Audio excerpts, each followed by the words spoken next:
Napoléon, compagnon et juge des hauts faits, et ses braves leur distribua de nombreuses récompenses. Passant en revue l'armée d'Italie le lendemain de la bataille, il dit aux soldats: Vous êtes des braves gens, vous êtes tous couverts de gloire. Une proclamation témoigna à l'armée la satisfaction de son empereur et s'adressa plus particulièrement au génie, à l'artillerie et aux pontonniers, qui par leurs immenses travaux avaient préparé tous ces miracles. Napoléon fit 3 maréchaux sur le champ de bataille Oudinot, Marmont et MacDonald. Il empressa ce dernier de classer longtemps à cause des désentiments antérieurs. Le nouveau maréchal attendrit jusqu'aux larmes, s'écria dans l'effusion de son cœur qu'il lui vit désormais une fidélité sincère, engagement que Napoléon de reste à eux l'occasion de témoigner avoir été rempli.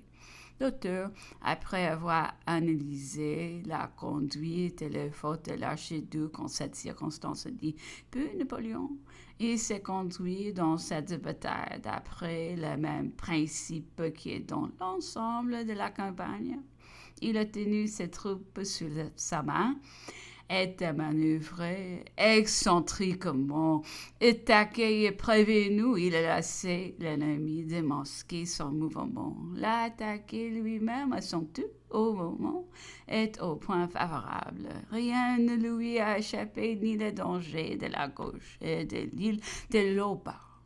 En état de se défendre seul, où il voit bouter ni le danger de la droite, où il renforce d'avoue au cas que le prince Jean arriva. Cependant, il a éprouvé de grands contretemps. Si l'attaque de 5 au soir eût été convenablement faite, elle eût réussi de l'armée de l'archiduc percée par le centre, était séparée en 2 parties qui pouvaient être fortement entamées et qui rejetées, l'une sur la Bohême, l'autre sur la Hongrie, ne se serions plus rejointes. On eût évité de leur la grande bataille de toutes les chances du lendemain. Si Aderklaa n'eût pas été abandonnée, sans coup férir les 6 au jus, l'armée française qui se trouvait concentrée aurait culbuté du premier effort. Le centre dégarni de l'ennemi est serré, retombé sur sa droite, qui eût été écrasé ou noyé dans le Danube. Cependant, l'archiduc s'est retiré en toute hâte sur la Bohême, et sa retraite, quoique faite avec une grande habileté, a développé les conséquences de la bataille, bien plus désastreuse encore que la perte de la bataille elle-même. Chaque jour, chaque instant, voyait entamer l'armée ennemie. Elle était menacée de périr en détail. Les coups de Vienne sentit toute l'imminence du danger et se hâte de le prévenir. Les 10 vers le soir, Masséna poursuivant les avantages et maître des Faubourgs du Zenaïm allait enlever la ville. Quand un cri universel se fit entendre tout le long de la ligue, celui de Cessez le feu! Cessez le feu! Une députation autrichienne avait atteint Napoléon pour traiter de la paix et susciter un armistice. Ce dernier point devint un grand sujet de dissertation dans toute l'armée et sous la tête même de l'empereur.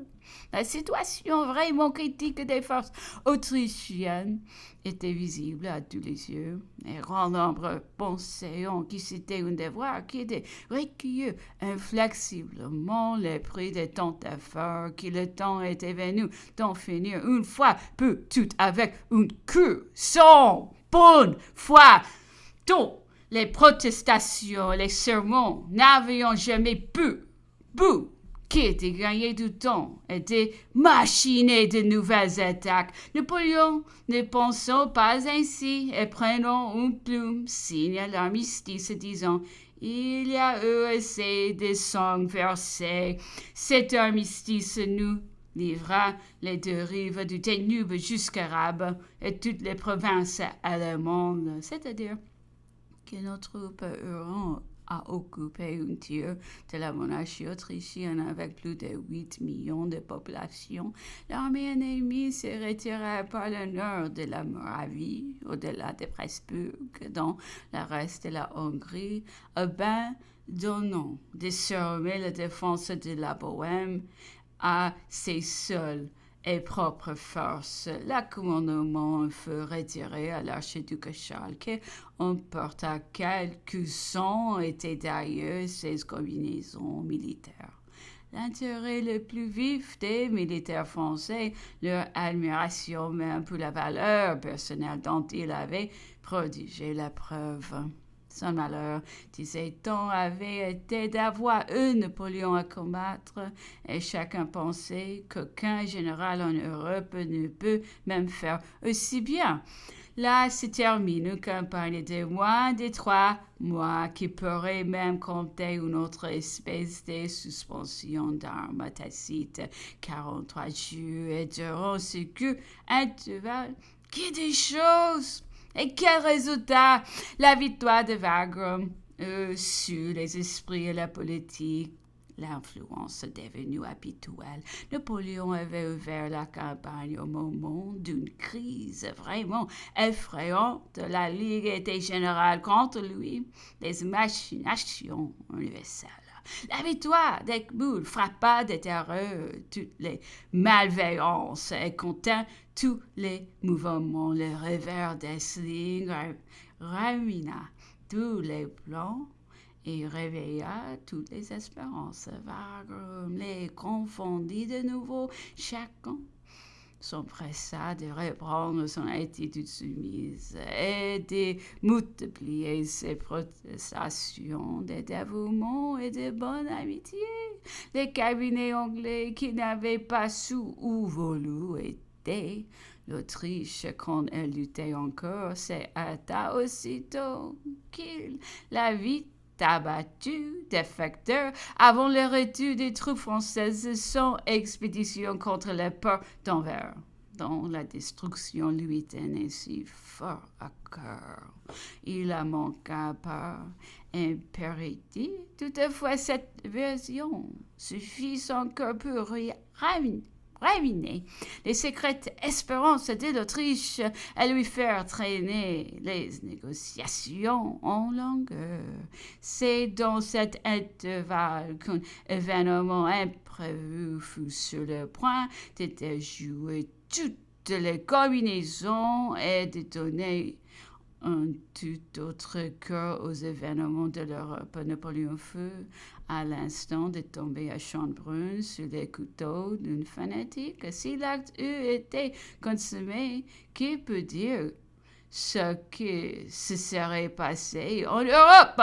Enfin, l'expédition d'Anvers avortait. Napoléon prenant le temps menaçant, l'Autriche signa le 14 octobre la paix de Vienne, dont les conditions, vu le véritable état des choses, pourront être regardées comme de nouveaux actes de la clémence du vainqueur. Napoléon épargna donc encore une fois l'Autriche, ce qu'il était loin de vouloir la détruire, qu'il jugeait nécessaire à sa politique et qu'il espérait se détacher enfin à force de bienfaits. Il s'est cruellement trompé, et toutefois on ne peut lire plus haut quelque part dans ce recueil qui s'accusait comme d'une véritable faute de la voile, c'est trop fort, après Wagram. Le lendemain de la bataille, je doute, disait-il, faire connaître par l'ordre du jour que je ne traiterai avec l'Autriche qu'après la séparation préalable des couronnes d'Autriche, de Hongrie, de Bohême, placées sur les têtes différentes. Ici, l'auteur, après des réflexions générales sur cette magnifique campagne, récapitule ce que la patrie, en cette dernière occasion, doit en aussi peu de temps à l'activité, la persévérance, la force d'âme. L'immensité de génie d'un seul homme, il démontre que la gloire, l'indépendance, la splendeur, la félicité de cette patrie étaient les premiers, l'unique sentiment de cet homme vraiment grand. Et il termine en expliquant ainsi son extrême modération dans son dernier triomphe. C'est que Napoléon, dit-il, bien au-dessus de ses victoires et des ambitions ordinaires, s'était imposé la plus belle, la plus grande émission, poussée à une haute dictature. D'abord en France, par la faction qui la division et mettant son existence en péril. Ensuite, sur toute l'Europe, par la constante coalition de ses ennemis, leur attaque perpétuelle les refus obstinés de la paix générale. Il avait jugé inévitable la régénération moderne et prétendait à la diriger, placée au plus haut point de lumière du sud, des intérêts comme des passions. Il avait peu pesé la nécessité du temps. Chef de la cause des peuples triomphants, il voulait un traité à l'amiable avec les rois vaincus.